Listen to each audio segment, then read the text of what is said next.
Good morning. We're now going to work on an exercise in which we're going to look at the books of the seller and the books of the buyer for the same transaction using perpetual inventory system. Let's start with the screen share over here. So the exercise we're going to work on is exercise 8-4 from your textbook.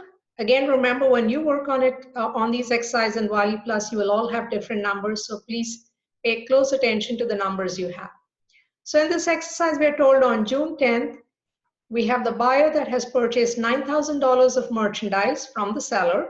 The terms are 310 net 30.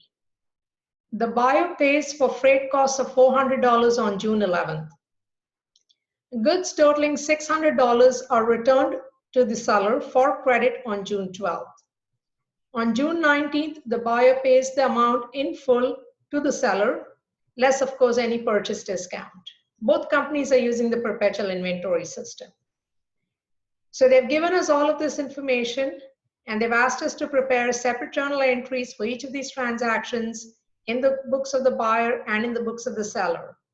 Okay, so, and I'll come to part B in a second. On June 10th, we'll get to that in a second. So I'm going to scroll up over here. So I have the books of the buyer and books of the seller. In each of their books, we have the journal, which has the columns for date, account name, debit, and credit. So once again, let's go back and see what was the first transaction we had.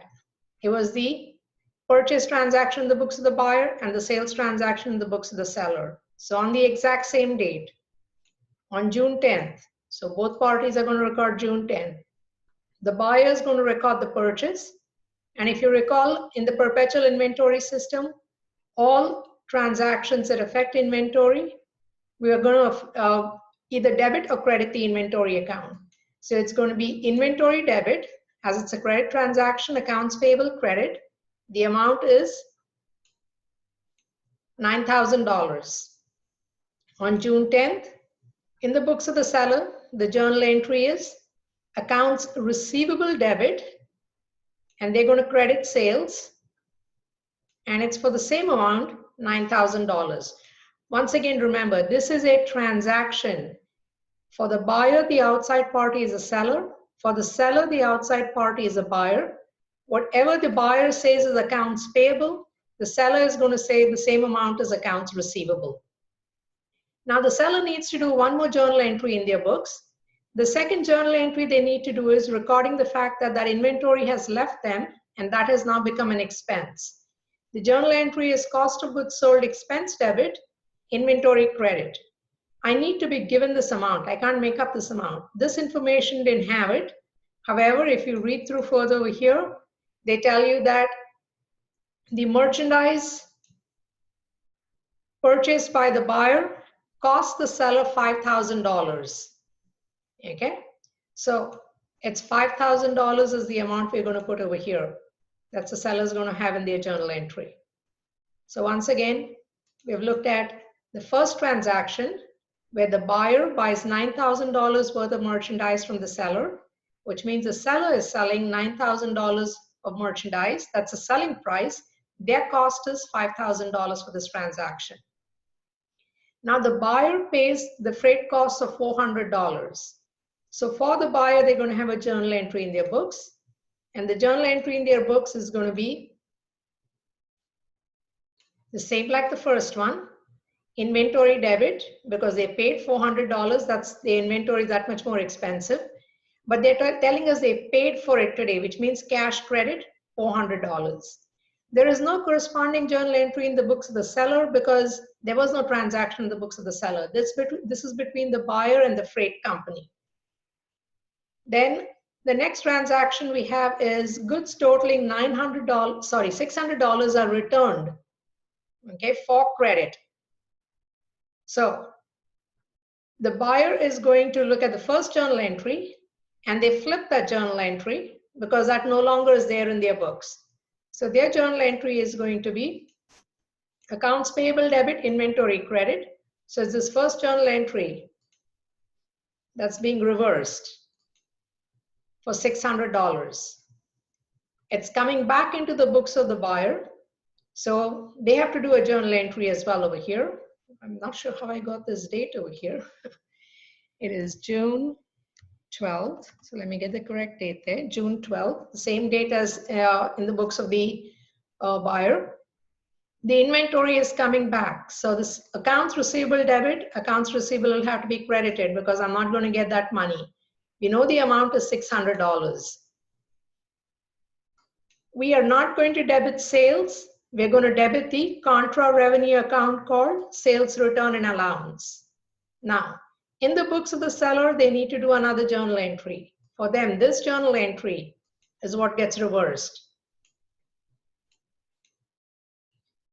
So they bring the inventory back into their books. Now, what was the cost of the $600 worth of inventory? For that, I need to go back and look over here, and they tell me the cost of that inventory that was returned was $310. So that's the amount I use over here. So you will always be given this information. You don't have to guess it. Go look for it and read through it very carefully, and you will find that information. Okay. So now we've dealt with the purchase, we've dealt with freight costs, we've dealt with the return. Finally, on June 19th, the buyer pays the seller the amount that is owed to the seller. Okay, so let's look at the journal entry in the books of the buyer first. Accounts payable, $9,000. They made a return of $600. So I'm going to put this in a different color so we see these numbers. Accounts payable. So what's the amount that they owe? They owe $8,400. So accounts payable will be debited. I'm going to again put this in the red color so we see this. $8,400. How much cash am I going to pay? Let's get back to the black color over here. Okay, the cash that I'm going to pay is not $8,400.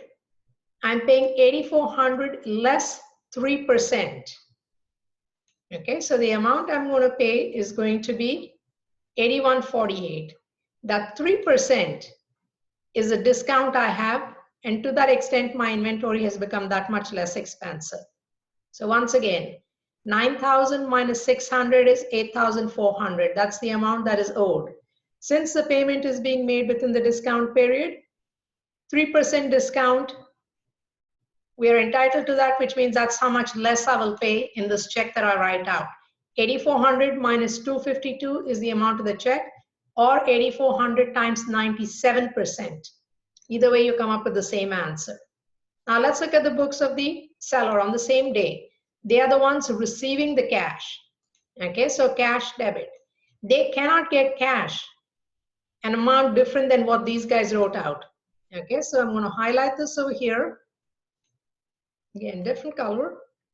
That has to be the same amount, the exact same amount. It cannot be anything different. Okay, so the buyer credits cash, the seller debits cash. So it has to be identical. That amount cannot be different. Okay, now,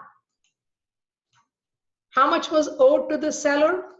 The 8,400. The same amount that this one said was accounts payable, this one says is accounts receivable. And what happens to that difference?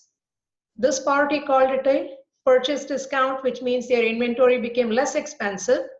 And we had seen in the previous exercise, we don't debit sales, we debit a contra revenue account called sales discount. So are we good with this here now? We looked at in the books of the buyer and looks at the books of the seller. So always keep in mind that whatever the buyer says they owe, the seller should have the same amount saying that's what they're going to receive. So with that, we conclude this particular exercise.